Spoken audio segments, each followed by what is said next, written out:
Assalamualaikum warahmatullahi wabarakatuh.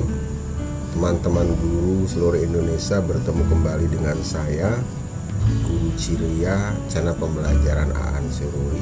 Kali ini saya ingin membagi sebuah video yang akan saya bagi 3 bagian. Bagian pertama itu adalah tentang apa yang harus disiapkan oleh guru dengan menggunakan kurikulum Merdeka. Paling tidak ada 3 yang mengaitkan persiapan guru. Yang pertama adalah persiapan perangkat ajar. Yang kedua, memahami pembelajaran dengan paradigma baru. Dan yang ketiga, memahami asesmen pada kurikulum Merdeka. Yang pertama adalah melakukan analisis terhadap capaian pembelajaran. Pada kurikulum terdahulu, kita melakukan analisis KD, kemudian menentukan IPK, baru menentukan tujuan. Pada kurikulum Merdeka ini, langkah pertama bagi guru adalah menganalisis capaian pembelajaran. Yang kedua, guru harus merumuskan tujuan pembelajaran. Pada tujuan pembelajaran ini, seperti pada kurikulum yang lalu, tentu saja mengandung kompetensi, kemudian juga mengandung konten, dan juga mengandung variasi. Guru harus menyusun alur pembelajaran. Alur pembelajaran disusun berdasarkan tujuan-tujuan pembelajaran setiap fase yang sudah dirumuskan oleh guru.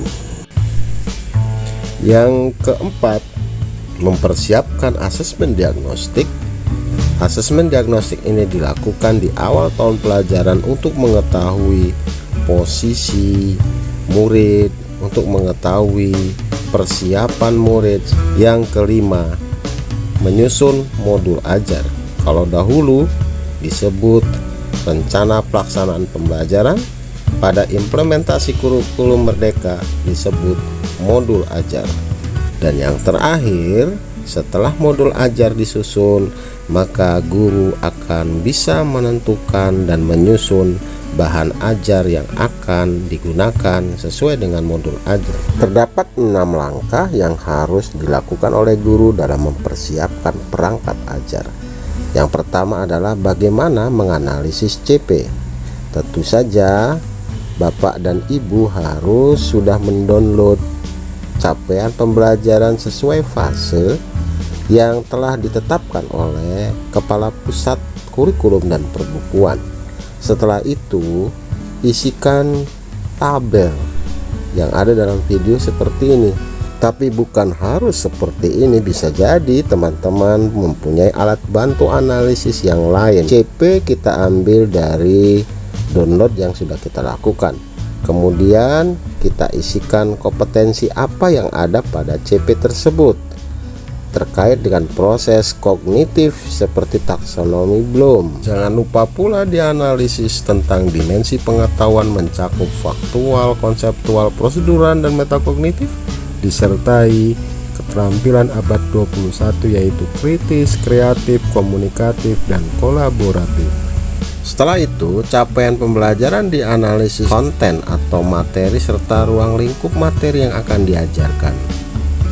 Jangan lupa dimensi profil pelajar Pancasila juga kita harus isikan pada tabel ini dari capaian pembelajaran. Setelah itu baru bisa kita buat tujuan pembelajarannya seperti apa. Dan yang terakhir, waktu atau perkiraan waktu. Setelah menganalisis CP, kita tentukan tujuan pembelajaran yang mengandung kompetensi, konten, dan variasi. Kompetensi gunakan kata kerja operasional, kemudian konten adalah tingkat materi, sedangkan variasi terkait dengan 4C atau keterampilan abad 21. Setelah selesai menyusun tujuan pembelajaran, pada langkah ketiga yaitu menyusun alur pembelajaran. Tujuan-tujuan pembelajaran tadi disusun dan dirangkai secara utuh, sistematis, logis dari awal sampai akhir fase, dari sesuai dengan pembelajaran secara linier dari hari ke hari. Rangkap penyusunan TP alur tajam pelajaran adalah dari mulai awal fase, kemudian TP1, TP2, TP3 dan seterusnya sampai akhir fase. Siapkan asesmen diagnostik dengan tujuan mengetahui kesiapan dan kebutuhan belajar murid, baik dari asesmen secara dikembangkan secara mandiri ataupun mengambil dari platform-platform kementerian seperti Merdeka Mengajar atau Guru Berbagi atau yang lainnya. Pada kurikulum Merdeka ada istilah baru yaitu modul ajar atau dulu kita kenal dengan RPP. Pada modul ajar ini sistematikanya ada 16, boleh ditambah boleh dikurang, hanya disarankan untuk bagian inti untuk dipertahankan agar guru mudah melakukan prinsip pembelajaran dan menentukan asesmen pembelajaran. Yang terakhir, guru harus menyiapkan bahan ajar yang berbentuk bahan ajar cetak atau bahan ajar non cetak. Bahan ajar cetak terdiri dari LKPD, presentasi, diktat dan lain-lain, serta video, tape recorder, LMS, internet, CD itu sebagai bahan ajar non cetak. Demikian penjelasan singkat tentang bagaimana guru menyusun perangkat ajar untuk tahun pelajaran 2022-2023. Pada video bagian kedua akan dijelaskan bagaimana guru memahami paradigma baru dan pembelajaran serta contoh menganalisis CP. Semoga bermanfaat. Assalamualaikum warahmatullahi wabarakatuh.